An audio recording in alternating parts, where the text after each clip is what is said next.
Muito bem, estamos de volta com o programa Em Pauta aqui pela sua TV Canção Nova e hoje conversando sobre esse tema realmente importante, atual e que merece toda a nossa atenção, especialmente você que é família e você que nos acompanhando, talvez tenha alguém em casa que está sofrendo com este mal que é o alcoolismo. Nós não estamos falando nem aqui do uso da bebida, porque beber em si pode-se fazê-lo, não é? Não há um problema nesse sentido, mas o problema se faz presente justamente quando o vício toma conta e o alcoolismo e as suas consequências, até porque, como você já sabe, não é?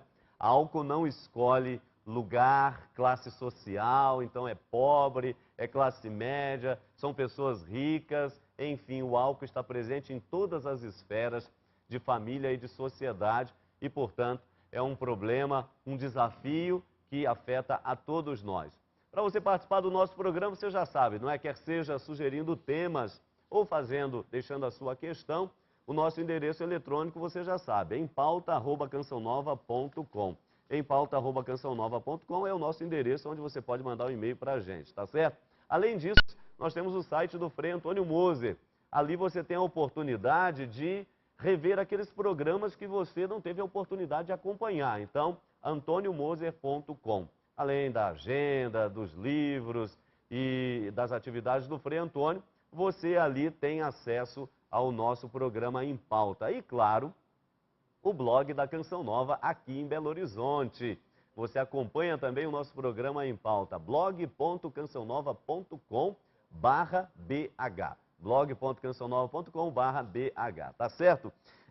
Como a gente sempre faz aqui no programa, no segundo bloco, temos a oportunidade de apresentar alguma literatura relacionada ao tema.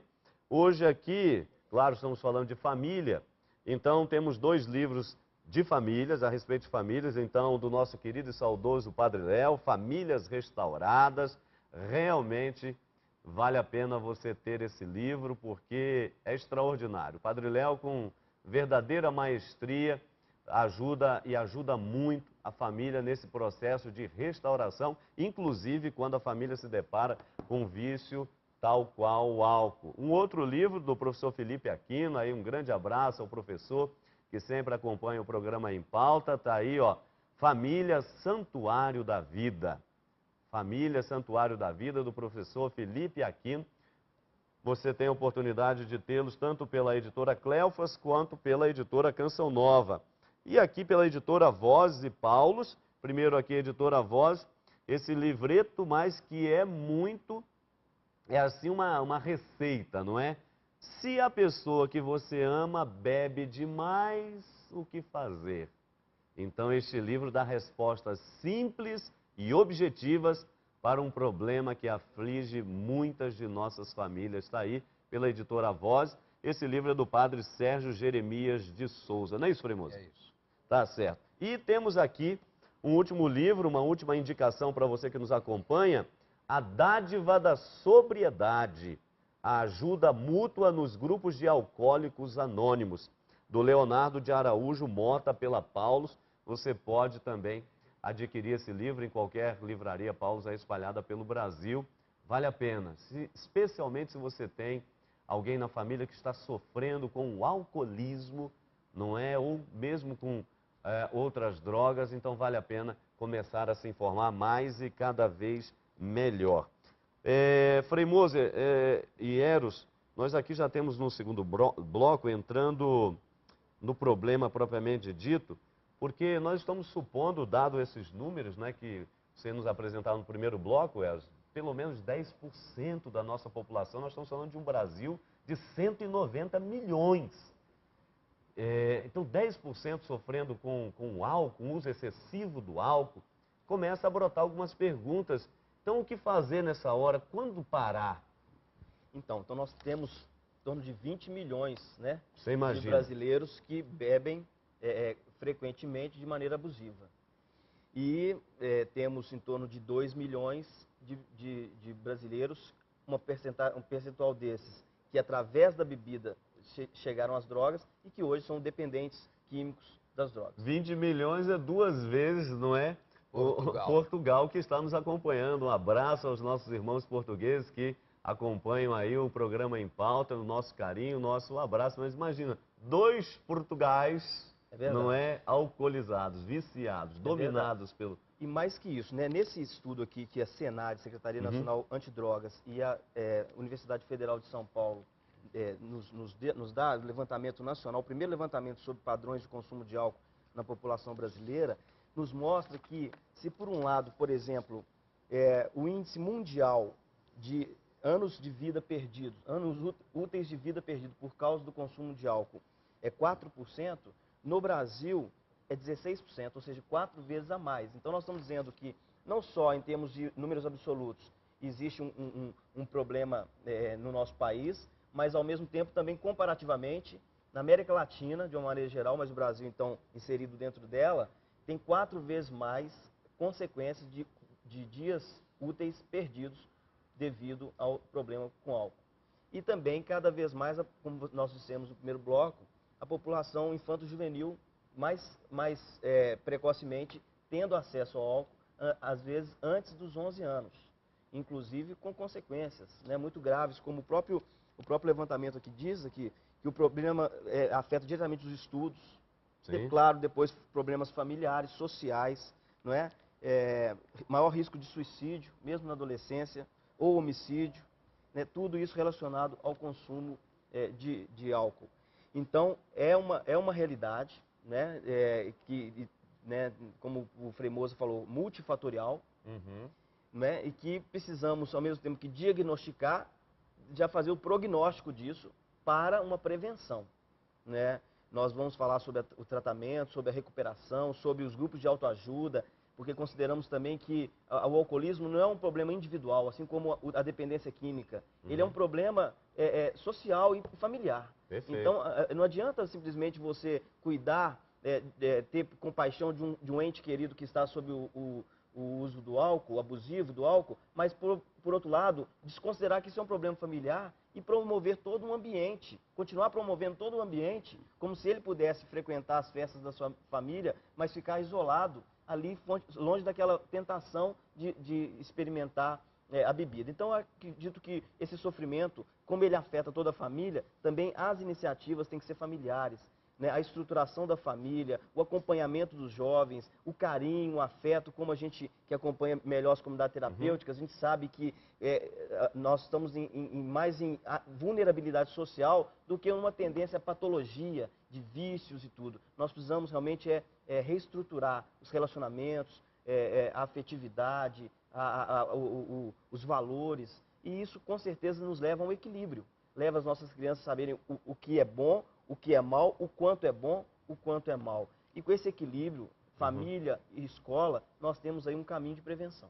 Agora tem uma questão aqui, ô Frei Moza, porque muitos poderiam estar dizendo em casa, olha, o Brasil está aí, melhorando cada vez mais, já é a 8ª economia do mundo, daqui a pouco estaremos entre as 5 maiores e tudo mais, mas essa questão social, não é sem desconsiderar esta que é fundamental, que é a questão familiar que o Eros acaba de elencar, mas essa questão social, desemprego, violência, isso também influencia uma pessoa a entrar, não é, no mundo da bebida?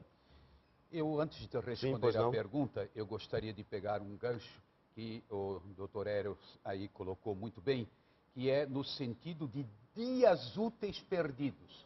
E eu estava lendo, não é, aí esses dias uma espécie de estudo sobre o envelhecimento produtivo. Ou seja, uma pessoa hoje de 70, 75 anos pode estar em plena atividade à frente de uma empresa, não é como eu estou à frente de uma empresa, e os setentinhas, né, a começo dos 70.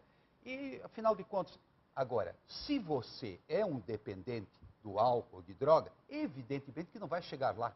E a questão não é só longevidade, mas qualidade de vida. Sempre de novo se insiste nisso, né? Em outras palavras, gostei muito dessa colocação, dias perdidos e anos perdidos de vida. Ou seja, você está encurtando, em vez dos telômeros, ou seja, na genética, né, que vão encurtando com o correr do tempo. Então eu diria, nós mesmos vamos nos suicidando na medida em que não temos esse equilíbrio, como foi colocado. No tocante aí à questão social, sem dúvida, o que vai fazer um jovem Porque se formou, tem um diploma, coloca debaixo do braço, não sabe para onde ir. Não é? Por outro lado, falta de mão de obra qualificada. Porque todo mundo hoje está na informática. Agora, pedreiro, carpinteiro, eletricista, serralheiro, você custa encontrar um profissional realmente gabaritado. E a indústria está sentindo isso. E nós, por exemplo, mesmo na editora, assim, a mão de obra qualificada, sobretudo parte gráfico, você tem que escolher muito bem, não é? Porque exige competência, exige estudo e nem sempre vamos encontrar. Agora, no tocante ao desemprego, sem dúvida é um fator. Depois, relações afetivas, se o casal não se entende, se os filhos e os pais não se entendem, facilmente desmandam, né, e vão para esse lado de qualquer tipo de vício, onde se agarra sempre de novo a gestos repetitivos, ações repetitivas, diante da televisão, diante do computador, diante do jogo de baralho e diante da bebida, diante da droga e assim por diante. Quer dizer, não é um fato isolado, mas é um processo de decadência da personalidade. Então, eu acho que a sociedade, na medida em que ela, por aspectos educacionais, profissionais, depois distribuição de funções, ela consegue criar um equilíbrio social, mais facilmente esse equilíbrio vai propiciar o equilíbrio pessoal. E ao contrário, o desequilíbrio social mais facilmente vai arrastar as pessoas para o desequilíbrio pessoal.